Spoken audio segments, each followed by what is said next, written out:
Maui, I could really use your help. Selamat datang di Watch Mojo Indonesia. Dan hari ini kita akan melihat pada lelucon tersembunyi, Easter egg, dan pengamatan kecil lainnya yang mungkin kamu lewatkan dalam film Moana 2. Oh, dan bersiaplah karena akan ada beberapa spoiler di depan. You look like a kidney stone. And you look like someone who would know what that is.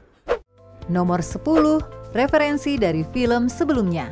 Dari awal film, Moana 2 langsung menyampaikan bahwa kita kembali, menyuguhkan kita dengan berbagai referensi dari film pertamanya.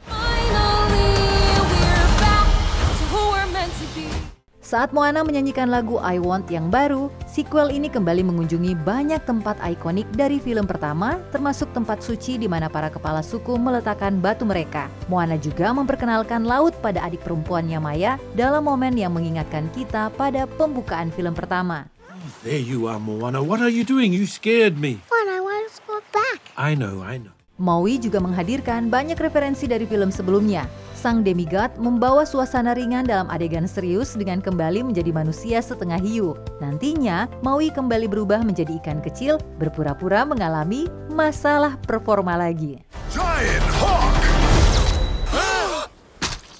So serious. Meskipun kita tidak mendapatkan pengulangan lagu You're Welcome, Maui menyebutkan lagu tersebut saat dia tiba di Motunui. Bahkan Tamatoa pun muncul kembali di akhir kredit, meskipun dia tidak terlihat begitu berkilau seperti dulu. Now I know I can be happy as a clam because I'm beautiful, baby. Nomor 9, apakah Hei Hei beruntung? Moana sudah pernah selamat dari satu perjalanan berbahaya, tapi mengingat Hei Hei kembali dengan selamat tanpa luka sedikit pun, beberapa orang mungkin mempertanyakan seberapa berbahaya sebenarnya petualangan Moana yang sebelumnya. Our people will rise if you let them. Last time the chicken made it. Bahkan jika dilihat dengan standar ayam sekalipun, kecerdasan bukanlah hal yang menonjol bagi Hei Hei. Namun, entah bagaimana dia selalu lolos dari berbagai situasi yang mengancam nyawa tanpa terluka sedikit pun. Beberapa mungkin menyebut ini hanyalah keberuntungan, tapi bisa jadi Hei Hei merupakan keberuntungan itu sendiri. Contohnya, ketika kru Moana bertemu dengan Kakamora, mereka berhasil menembakkan panah beracun ke semua orang kecuali Hei Hei. Entah bagaimana ayam itu luput dari serangan dan justru membantu krunya dalam momen singkat yang mengingatkan kita pada film pertama. Nice work! Mengingat pengisi suara Hei Hei, Alan Tudyk sering disebut sebagai jimat keberuntungan Disney, rasanya cukup tepat jika keberuntungan itu menular ke Hei Hei. Nomor 8, Maui dikait. Setelah berselisih dengan Matangi, Maui dibiarkan tergantung secara harfiah. If you try to reconnect the people of the ocean, you will be destroyed. Well, now I kind of miss the lava monster. Matangi benar-benar menggantung sang demigod ini dari senjatanya sendiri, menunggu mangsanya datang untuk menggigit. Ya, Maui memang pernah berubah menjadi ikan sebelumnya, tapi mudah melewatkan ironi bahwa kali ini dia benar-benar tergantung di sebuah kail ikan. Sepertinya Matangi berhasil melakukan sesuatu yang bahkan tidak bisa dilakukan oleh Ursula, membuat seorang pahlawan bergeliat seperti cacing di kail. Menambah ironi dalam adegan ini, jika saja Maui bisa meraih kailnya, dia bisa berubah menjadi cacing dan keluar dari situasi tersebut. Can I get a chee-hoo? Nomor 7, Maui mereferensikan Merlin. Ada momen dalam film pertama di mana Maui menyebutkan tentang tweeting, yaitu menulis menggunakan seekor burung. When you use a bird to write with, it's called tweeting. Lelucon ini mungkin terasa sudah ketinggalan zaman, mengingat Twitter sekarang sudah menjadi X. Tapi lelucon ini memberi petunjuk bahwa Maui mungkin tahu sesuatu tentang masa depan. Moana 2 memperkuat teori ini ketika Maui berbicara tentang dialing atau memutar nomor telepon. Semua orang di sekitarnya melihat dengan bingung karena mereka bahkan belum pernah mendengar tentang telepon, apalagi dial. Okay, I feel like there's some backstory that I need to get caught up on. Maui meyakinkan mereka bahwa semuanya akan masuk akal dalam 2000 tahun ke depan. Ini mirip dengan bagaimana Merlin merujuk pada teknologi modern dalam film The Swords in the Stone. What's that thing up there? Oh, yes, of course. Here we are. Masih belum jelas apakah Maui bisa melihat masa depan atau bahkan dia sudah pernah berada di sana. Kalau dia pernah mengunjungi Bermuda, mungkin dia sempat bertemu dengan Merlin yang sedang melepas penat. Oh, Merlin, you're back from Bermuda? Yes, back from Bermuda and the 20th century. And believe me, you can have it. Nomor 6, kostum baru.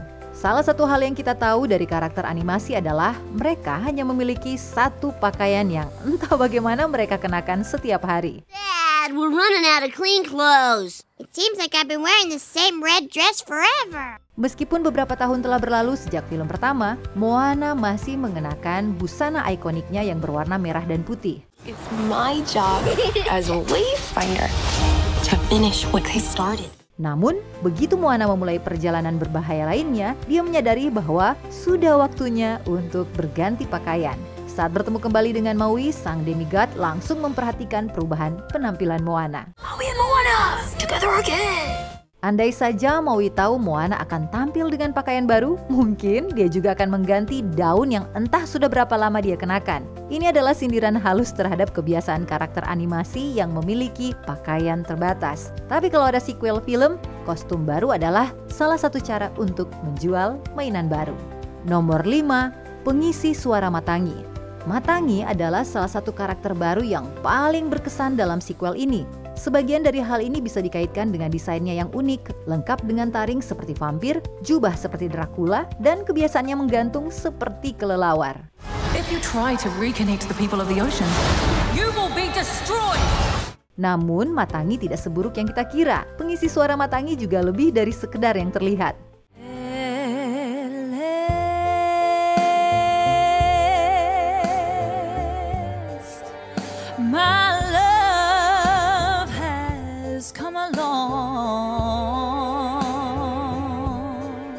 Auhumai Fraser adalah nama yang mungkin belum banyak dikenal oleh penonton di Indonesia. Namun sebelumnya, Fraser sudah pernah mengisi suara untuk 2 karakter besar Disney, meskipun bukan dalam bahasa Inggris. Untuk dub bahasa Maori dari Frozen, Fraser mengisi suara Elsa.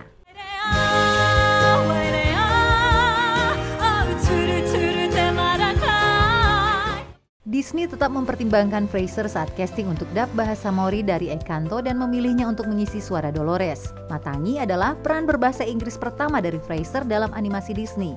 Meskipun Fraser juga menjadi pengisi suara karakter tersebut untuk versi Maorinya. Nomor 4, membawa Pua. Saat film Moana yang pertama dirilis, babi peliharaan sang karakter utama, Pua, ditampilkan dalam segala hal, mulai dari poster hingga trailer. Not so bad. Beberapa orang terkejut ketika Pua hampir tidak muncul dalam filmnya, bahkan dia ditinggalkan saat Moana memulai petualangannya. Pembuat film sempat mempertimbangkan untuk membawa Pua menemani Moana. Namun penulis Jared Bush merasa kesan yang diberikan akan lebih kuat jika sang pahlawan meninggalkan semua orang yang dia cintai. Walaupun keputusan ini masuk akal dari segi pengembangan karakter, banyak yang merasa bahwa kemunculan-kemunculan Pua dalam iklan merupakan false advertising. Untuk menebus dosanya, film Moana 2 menegaskan sejak adegan pembuka bahwa kali ini Pua akan ikut serta dalam perjalanan Moana. You wanted to come this time. Bahkan ada momen dari teaser yang tidak masuk ke dalam filmnya di mana Maui bertanya pada Moana tentang apa yang kita semua pikirkan. Boat snack! Oh! Boat snack upgrade! Bacon and eggs? Why didn't you bring the pig last time? Nomor 3, Moana Beast. Si Mea bukan satu-satunya yang terobsesi dengan kakak perempuannya. Little sis! Big sis! Moana punya semacam fan club di pulau asalnya. Mereka bahkan punya Pua versi mereka sendiri. Meskipun babi ini terlihat lebih gemuk. Saat Maui tiba di Motunui, dia memberi nama cerdas untuk para gadis ini, The Moana Beast. Lelucon ini bahkan lebih lucu mengetahui siapa yang mengisi suara 2 penggemar muda tersebut.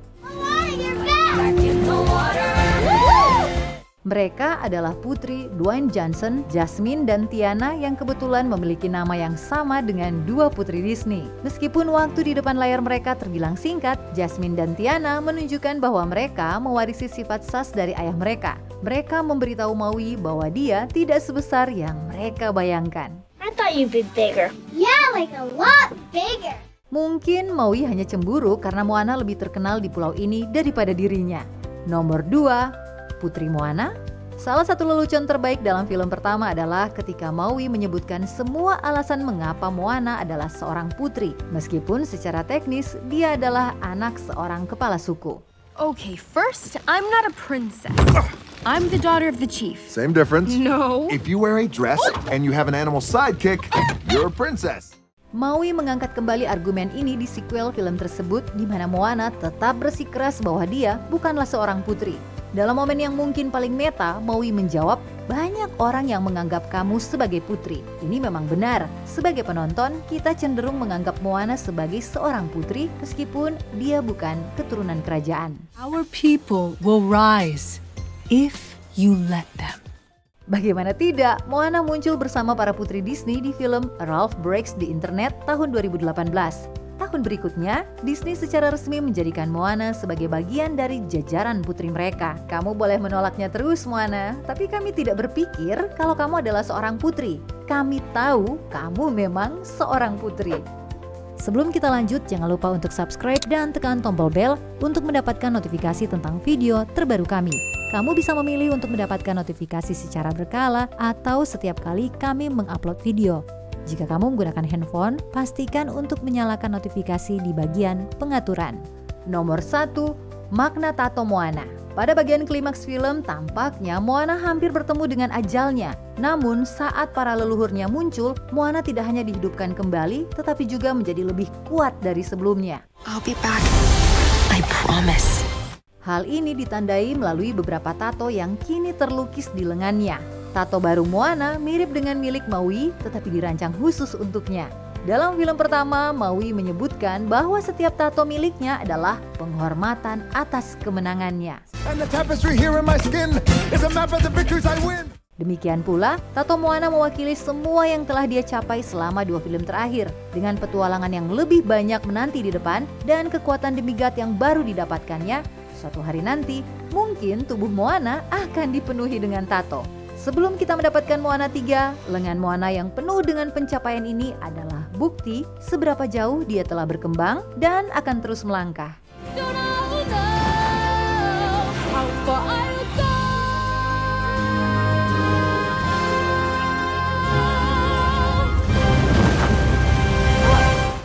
Adakah detail yang kami lewatkan?